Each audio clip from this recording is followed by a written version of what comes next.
안녕하세요. 돈이라면 사족을 못 쓰는 어머님과 똥인지 된장인지 분간도 못하고 날뛰는 시동생 때문에 시댁과 절연하게 된 30대 여성입니다. 남편과는 같은 직장에서 선후배 사이로 지내다 가까워졌어요. 남편이 제 사수였는데 저희 회사는 1대1로 선배가 붙어서 후배 직원의 업무를 봐주는 식이었거든요. 그런데 남편이 어찌나 엄격하던지 정말 눈물 콧물 쏟아가며 일을 배웠습니다. 그때는 신입인 나한테 이렇게까지 할 필요가 있는 건가 싶어서 얼마나 서운하고 속상했는지 몰라요. 오죽하면 저렇게 성질이 더러운 사람이 어딨을까 싶어서 저런 남자랑 연애하는 여자는 정말 고생하겠다고 아주 똥 밟은 거라고 생각했다니까요. 그런데 그렇게 반년 동안 호되게 일을 가르쳤던 게 다 이유가 있었더라고요. 저와 남편은 당시 마케팅 부서에 소속되어 있었는데 마케팅 부서가 하는 일들 대부분이 사실 얼마나 타이밍을 잘 맞추는지가 중요하거든요. 그래서인지 실제로 부서 내 대부분의 직원들이 시간에 예민하고 마감 기한도 정말 중요하게 생각했지요. 그리고 저보다 3년 먼저 회사를 다녔던 남편은 이런 점들을 일찍이 깨우치지 못해서 제 발로 나가거나 회사에서 내쫓기는 신입 직원들을 심심치 않게 봤던 모양입니다. 그래서 자기 딴에는 아쉽기도 하고 측은한 마음도 들어서 도와준다는 생각으로 그렇게 독하게 굴었던 거라고요. 제 수습 기간이 끝난 이후로는 남편과 저는 직장 내에선 좋은 선후배 사이로 퇴근 후에는 좋은 오빠 동생 사이로 지내게 되었어요. 물론 이건 제 생각이고 사실 남편은 언젠가부터 계속해서 저와 만나보고 싶다며 몇 번이고 저에게 고백을 해왔답니다. 하지만 회사에서 사내 커플을 어떻게 생각할까 걱정도 되었고 젊은 남녀가 사귀다 헤어질 수도 있는 건데 그걸로 괜한 구설수에 오르내리진 않을지 걱정이 돼서 제가 계속 밀어내고 있었네요. 하지만 4년이란 시간이 흐르도록 한결같은 남편의 모습에 결국 제가 마음의 문을 열게 되었지요. 사귀는 동안 저희 두 사람 사이에는 정말 작은 말다툼조차 없었을 만큼 모든 것이 원만하게 흘러갔어요. 직장에서 매일같이 보다 보니 특별한 데이트를 자주 하고 그런 건 아니었지만 오래된 연인처럼 편안했달까요. 그리고 3년 후 저와 남편은 누가 먼저 결혼 이야기를 꺼냈던 건 아니지만 당연하다는 듯이 자연스러운 수순처럼 결혼 준비를 해나가기 시작했습니다. 본격적으로 결혼에 관한 이야기를 주고받으면서 서로의 가정 형편과 재정 상황을 오픈했어요. 일단 가정 형편부터 이야기를 하자면 저희 친정은 평범해요. 작지만 사업을 하시는 친정아버지와 전업주부이신 어머니 그리고 저와 언니까지 화목한 네 식구이지요. 돈을 쌓아놓고 살 만큼 부자는 아니었지만 그래도 경제적으로 궁핍해본 적은 없습니다. 배우고 싶은 거, 먹고 싶은 거 대부분을 해봤기에 스스로 유복한 환경에서 자랐다고 생각하고요. 반면에 남편의 집안은 경제적으로 넉넉한 상황은 아니었어요. 특히나 건설 현장에서 일하시던 아버님은 몇 년 전 사고로 한쪽 팔을 못 쓰게 되셨는데 그로 인해 남편에게 많은 책임감이 부여된 상황이었달까요. 그렇다 보니 남편과 제가 서로 경제 사정을 오픈했을 때 솔직히 좀 놀랐던 게 사실이에요. 저도 어느 다른 또래 여자들처럼 꾸미기도 좋아하고 그렇다 보니 아주 악착같이 돈을 모으지는 못했습니다. 그래도 그때가 제가 직장 생활한 지 7, 8년쯤 되던 시기였는데 1억 정도 들고 있었거든요. 그런데 남편은 저보다 기간도 길었는데 7천밖에 없다고 하더라고요. 7천이 물론 적은 돈은 절대 아니지만 아무튼 제가 조금 당황했었답니다. 이후로 저희는 양가의 도움 없이 결혼 준비를 시작했어요. 원래부터 그럴 생각은 아니었는데 남편이 애시당초 시댁에다가는 아예 손을 벌릴 생각이 없더라고요. 그래서 저도 친정에 별다른 이야기를 하지 않았고 자연스럽게 두 사람이 모은 돈으로만 준비하게 된 거였지요. 그런데 이 상황을 알게 되신 친정아버지가 형편되는 사람이 좀 더 낼 수도 있는 거라면서 먼저 선뜻 5천만 원을 보태주시대요. 그렇다 보니 제가 거의 2배를 해가는 상황이 된 거고요. 하지만 남편과 제가 모은 돈을 다 합쳐도 2억이 되지 않다 보니 서울에서 아파트를 사기엔 턱없이 부족했어요. 그래서 제가 먼저 대출 이야기를 꺼냈습니다. 그런데 남편이 예전에 시댁이 빚으로 고생했던 기억이 있어서 대출은 내키지 않는다고 하대요. 그래서 상의 끝에 대출을 받되 제 이름으로 받고 대신 아파트도 제 명의로 하게 되었습니다. 몇몇 친구들이 그러다 이혼이라도 하게 되면 그 빚을 다 어떡하려고 하냐며 걱정을 해주긴 했는데 영끌 수준도 아니었고 제 나름대로 계산해봤을 땐 충분히 감당할 수 있겠더라고요. 아무튼 여러 가지로 남편과 원만한 합의 끝에 내린 결정이었네요. 하지만 식을 코앞에 두고 어머님께서 집이 제 명의로 되어 있다는 사실을 아시고는 크게 화를 내셨습니다. 어떻게 그런 중요한 계약을 제 이름으로 할 수가 있냐고요. 어머님께서도 제가 남편보다 결혼 비용을 더 많이 부담하는 걸 알고 계셨는데 그런 식으로 화를 내시니 솔직히 많이 당황스러웠어요. 그래서 조심스레 다시 전후 사정을 설명드렸네요. 하지만 어머님이 보여주신 태도는 한마디로 어이가 없었습니다. 명의와 돈은 별개의 문제라는 알 수 없는 말씀만 반복하셨거든요. 그리고는 급기야 저더러 이제라도 남편 명의로 바꾸던지 하다못해 공동명의라도 하라며 화까지 내시더라니까요. 그런 어머님의 모습에 놀랐지만 저는 저대로 그렇게는 못한다고 끝까지 버텼고요. 결국 남편의 중재로 정말 어머님과 끝장을 보는 일은 없었지만 식도 올리기 전에 어머님과는 사이가 완전히 틀어져 버렸네요. 이후로 어머님에게는 정말 며느리로서 도리만 했습니다. 명절이나 생신 때 찾아뵙고 그게 전부였어요. 다만 남편의 부탁으로 어머님 아버님께 매달 생활비 명목으로 50만 원씩 보내드렸네요. 그것도 드리지 말라는 친구들이 있었지만 이건 제가 어머님 때문이 아니라 편찮으신 아버님과 남편을 생각해서 드리는 돈이었지요. 그리고 아무튼 그렇게 1년쯤 지났을 때였습니다. 언젠가부터 자꾸 피곤하고 아랫배도 아프고 그래서 병원을 찾게 되었는데 거기서 생각지도 못한 이야기를 듣게 되었어요. 악성은 아니지만 제 자궁에 혹이 있다는 말이었지요. 막말로 죽을 병은 아니었지만 이제 막 아들 하나 딸 하나 낳아서 남편과 저 둘만의 가정을 꾸려나갈 꿈에 빠져있던 저에게는 무척 충격적인 소식이었네요. 그래서 남편과 상의 끝에 일단은 회사를 관두고 건강관리에 집중해보기로 했습니다. 그런데 이 소식이 저희가 생각했던 것보다 훨씬 빨리 어머님 귀에 들어갔어요. 얼마 전 시동생이 남편에게 돈 좀 빌려달라며 연락을 해왔었는데 그때 남편이 이제 저도 회사 관둬서 여유가 없단 식으로 둘러댔다고 했거든요. 자기 나름대로 입단속을 시켰다고 했는데 아무튼 그래서 어머님이 저와 남편을 호출하셨습니다. 숨긴다고 숨겨질 일도 아니고 결국 이런 순간이 올 거라고 생각은 했지만 싫은 소리 들을 걸 뻔히 알고 있었으니 정말 울며 겨자 먹기로 시댁에 갔네요. 어머님께선 저에게 몸은 어떻냐, 아프지는 않냐 그런 말씀은 한마디도 하지 않으셨습니다. 대신 저더러 결혼할 때 돈 좀 더 해온 거 가지고 어지간히 생색을 내지 않았냐며 꼴좋다 하셨지요. 대출도 네 명의로 받아서 네가 갚는다고 큰 소리를 치더니 이제 불쌍한 당신 아들만 지 명의도 아닌 집구석 대출 갚아주느라 허리가 휘겠다는 말과 함께요. 그러면서 저더러 처음부터 이럴 작정이었냐입니다.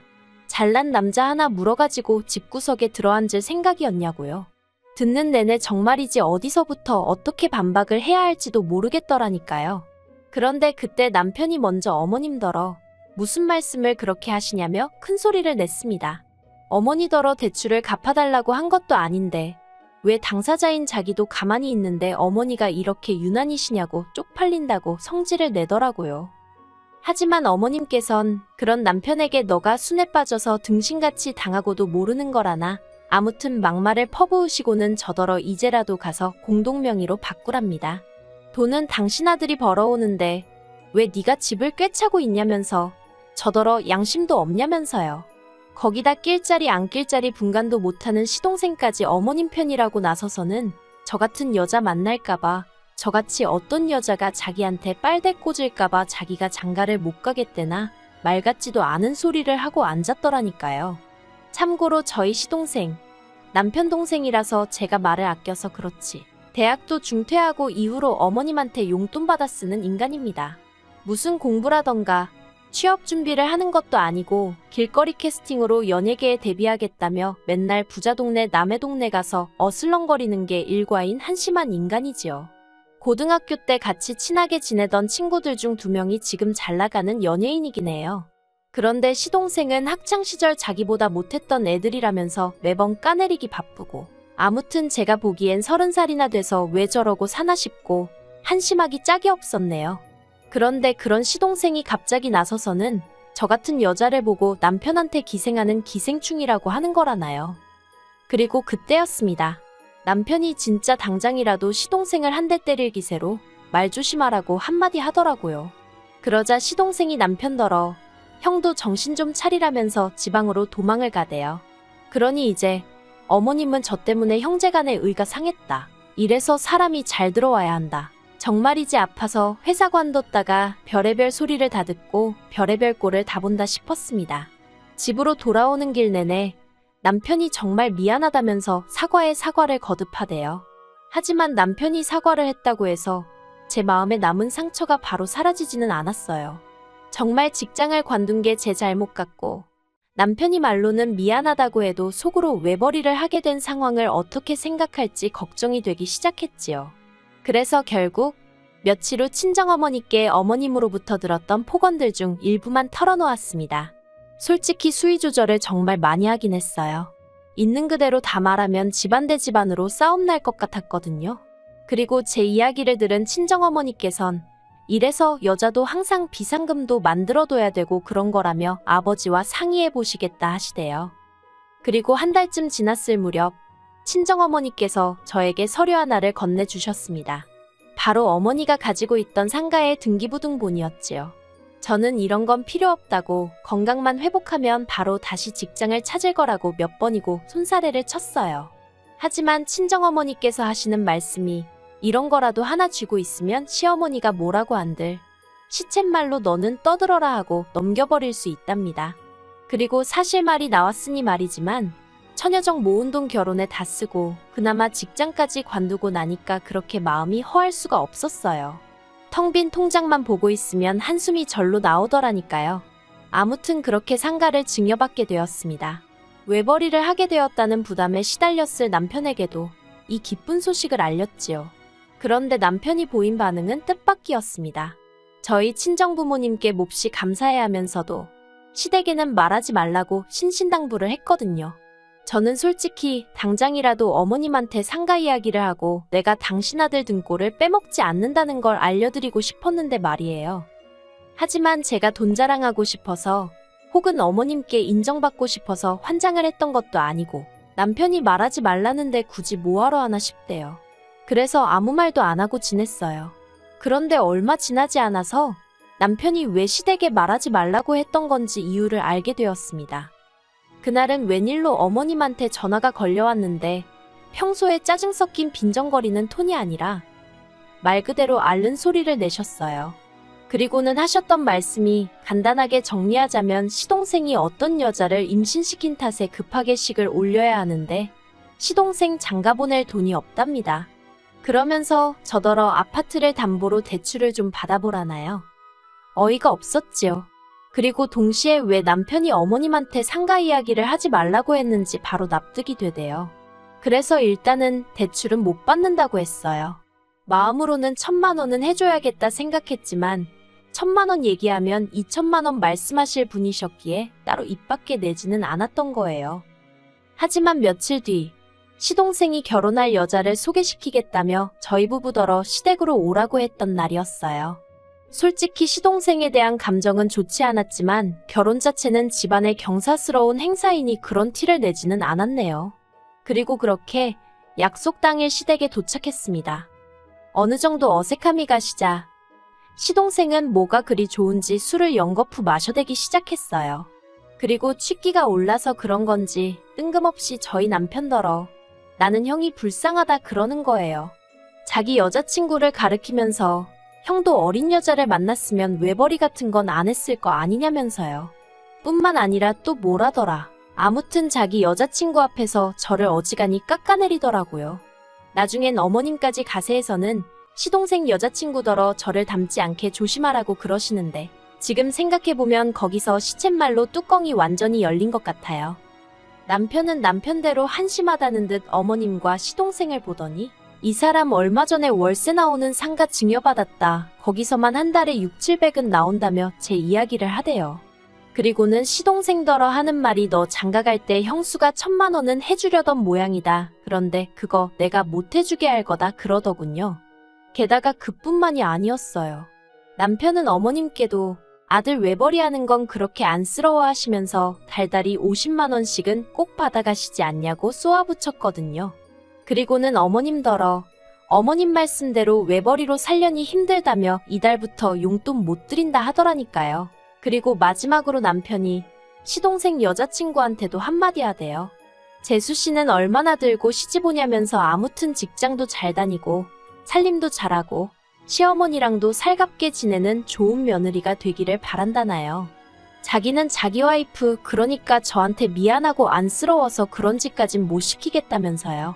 그러자 약간 시동생 옆에 딱 붙어서 킥킥거리던 표정은 온데간데 없이 아주 똥 씹은 얼굴을 하고 있더군요. 그리고 그렇게 시댁을 나왔습니다. 솔직히 말하면 시댁을 떠나고 나서야 이 말도 할 걸, 저 말도 할 거라고 후회가 되긴 하대요. 안에서는 당황스럽기도 했고 그래서 말이 잘 안 나왔었거든요. 그래도 다행히 남편이 저보다 더 크게 화내주고 소리쳐줘서 그간 가슴에 맺힌 게 많이 풀리긴 했지요. 그리고 이후로 지금까지 1년이란 시간이 흘렀는데 최근까지도 시댁과는 연락하지 않고 있어요. 그러다 제 임신 소식을 들은 어머님이 얼마 전 남편을 통해 다시 왕래를 하고 지내자는 의사를 전달해 오셨습니다.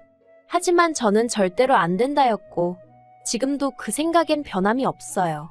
왜냐하면 어머님께서는 시동생에, 그러니까 시조카를 길러주고 계셨거든요. 시동생 여자친구는 딸만 낳아놓고 도망치듯 집을 나갔어요. 아무튼 그런 와중에 어머님하고 다시 왕래를 했다간 어쩌면 그 시동생 애를 저더러 키우라고 할지도 모르잖아요. 아니면 용돈도 안 드리고 있었으니까 다시 용돈에 이젠 시조카 키우는데 들어갈 돈까지 기대하실지도요. 그리고 다행히 남편도 이런 제 우려와 걱정을 이해해 주었습니다.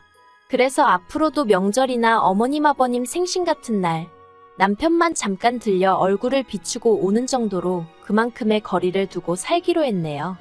시간이 흐르다 보면 억지로 애쓰지 않아도 어머님과 다시 마주할 날이 있을지도 모르겠지만 적어도 그 시작이 저는 아닐 겁니다.